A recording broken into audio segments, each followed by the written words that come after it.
तर आता कोणाला कळणार नाही, कटकट्या असायचा. माहिती आहे कोणाला? काय? रामपुरी.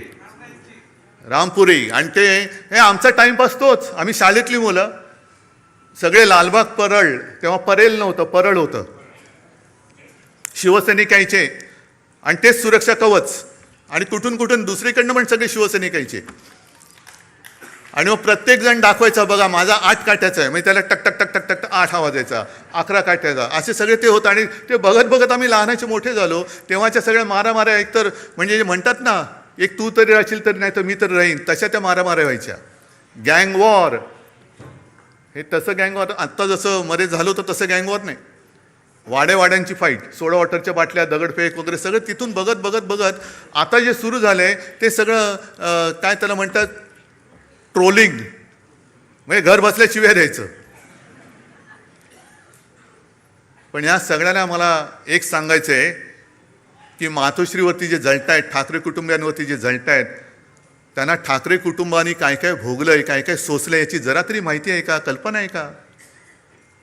आहे. आपण बोलताना बोलतो की हा महाराष्ट्र छत्रपती शिवाजी महाराज, शाहू फुले, आंबेडकर, सावित्रीबाई फुले यांचा आहेच. पण शिवाजी महाराजांच्या वेळेला सुद्धा गद्दार होतेच. शाहू फुले आंबेडकर सगळ्यांना त्रास झालाय. महात्मा ज्योतिबा फुले आणि सावित्रीबाई यांच्यावर सुद्धा धोंडमार आणि शेणमार झालेली आहे. आज आपण त्यांना दैवत मानतो, पण प्रत्यक्ष होते त्यावेळेला त्यांच्यावरती शेणमार झालेली आहे. शाहू महाराजांना सुद्धा त्याचा सामना करावा लागलेला आहे, त्यांची सुद्धा बदनामी झालेली आहे. कशाला माझ्या आजोबांना प्रबोधनकार ठाकरे जे सांगतात ना, प्रबोधनकारांचा वारसा घेऊन पुढे जा, पण प्रबोधनकारांना सुद्धा काय काय भोगावं लागलंय का? तर कर्मठ आणि बामणी वृत्ती, ज्या जुन्या वाईट रूढी परंपरा होत्या त्या तोडून मोडून टाकल्या पाहिजेत, याच्यासाठी प्रबोधनकार उभे राहिले होते. घराचा पत्ता नाही, कुटुंब घेऊन महाराष्ट्रभर फिरले. अनेकदा बाळासाहेबांनी सांगितलेले की त्यांची ती भावंड आणि आई, मी तर माझ्या आजीला कधी बघितलं नाही, पण विंचवाचं बिराट जसं पाठीवर असतं तसं घेऊन माझे आजोबा महाराष्ट्राच्या कानाकोपऱ्यात फिरत होते. एखाद्या गावी गेल्यानंतर कुठे आसरा मिळाला तर आजीला सांगायचं की ठीक आहे चल बघ, आणि आजी माझी सगळं काही भांडी कुंडी जी काही 2-4 असतील ती काढून काय संसार थाटायचा प्रयत्न करायची. तेवढ्यात आजोबा गावातनं फेरी मारून यायची आणि सांगायची नाही जमत, चला निघायचं आपल्याला, चालले दुसऱ्या गावामध्ये. अनेक वेळेला त्या काळी आमच्या घरावरती मेलेली कुत्री आणि कचऱ्याचे ढीक फेकले गेलेले आहेत. शिवसेना प्रमुखांनी तर काय टीका सहन केली हे तुम्हाला माहिती आहे.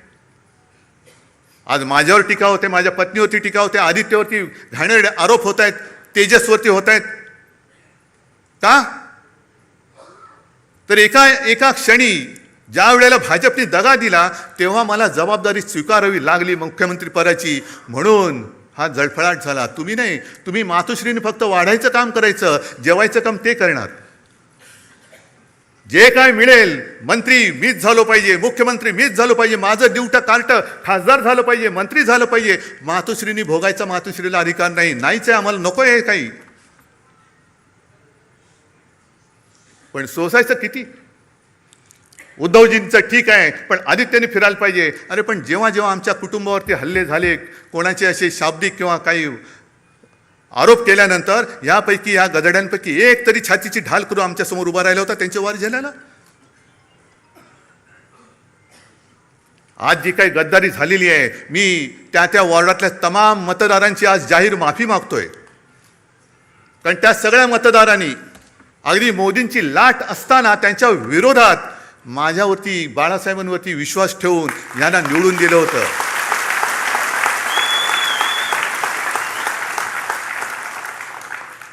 जे आम्हाला डिवचलं जात होतं की तुमची मोदींच्या चेहऱ्यावरती खासदार निवडून आलेत, मोदींचा चेहरा न वापरता आपल्या शिवसेनेचे 9 खासदार डौलाने निवडून आले होते. काही थोडक्यात गेले. एक तरी इथली तर सीट चोरलीच. कुठे होते मोदी? आणि त्याच्यानंतर म्हणजे तेव्हा भाजपचे 20 पेक्षा जास्त खासदार ते पण 9 झाले. आणि आज परत फोडाफोडी कशासाठी फोडताय?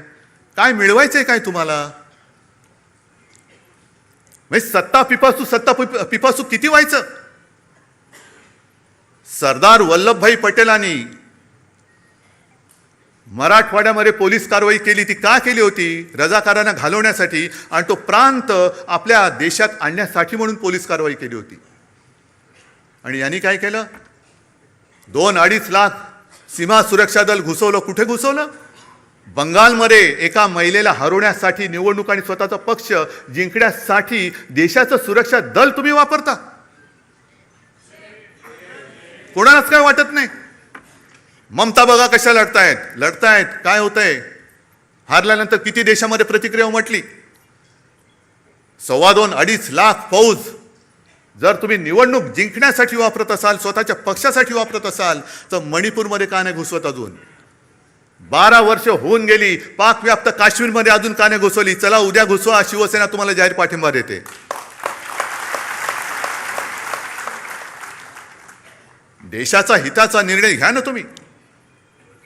असं फोडून भामटेगिरी करण्यापेक्षा बोलवा ना आम्हाला. आम्ही तर पाकिस्तानी नाही होत ना. माझ्या घराण्याचा इतिहास आहे. तुमच्या असलं तर तुम्ही पण सांगा. असेल, मी कुठे नाही म्हणतोय. आम्ही पाकिस्तानातून आलेलो नाही आहोत. आम्ही सुद्धा देशप्रेमी आहोत. तुमच्या एवढेच किंवा तुमच्यापेक्षा जास्त काकणभर जास्त आम्ही देशप्रेमी आहोत.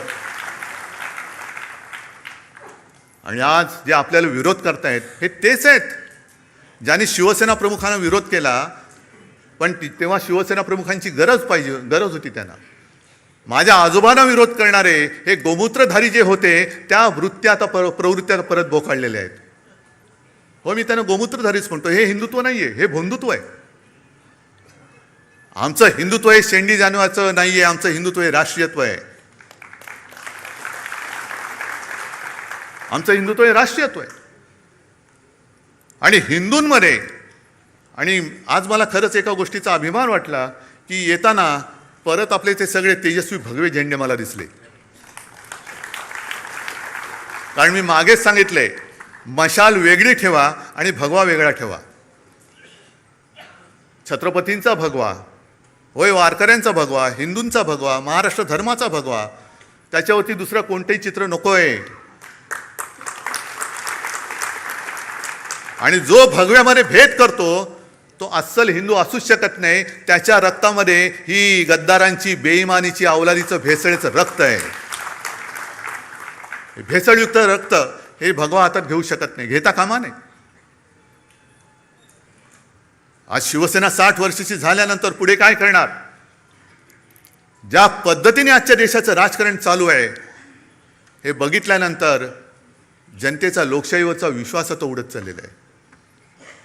म्हणजे आज 2 कवींनी त्यांच्या कविता सादर केल्या. इंस्टाग्रामवरती आज मी एक कार्टून पाहिलं, ते पण सांगणार आहे.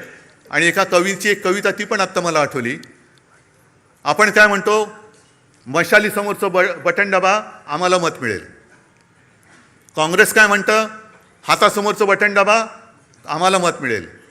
पवारसाहेब म्हणतात तुतारीचं बटन दाबा, आम्हाला मत मिळेल. भाजप म्हणतात तुम्ही कोणाचंही बटन दाबा, तो माणूस आमच्याचकडे येणार आहे. मग निवडणुकीचा खर्च करता कशाला? आणि आता हे जे दिवस चाललेले आहेत ते बघितल्यानंतर डॉक्टर लोक आता प्रश्नचिन्हांकित झाले, तर आपण नेमकं करतो काय? कारण जे कार्टून मी म्हणत होतो ते सोशल मीडियावरती आज आले. एका सोने चोराला पोलिसांनी पकडलंय आणि तो चोर त्यांना सांगतो, हो साहेब, चोरी म्हणू नका, ऑपरेशन गोल्ड म्हणा.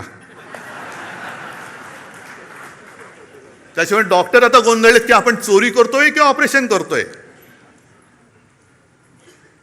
पण हे असं ऑपरेशन जर होत असेल तर तुम्हाला सगळ्यांना आणि आपल्या देशाला मिळून ऑपरेशन कमळ करावं लागेल.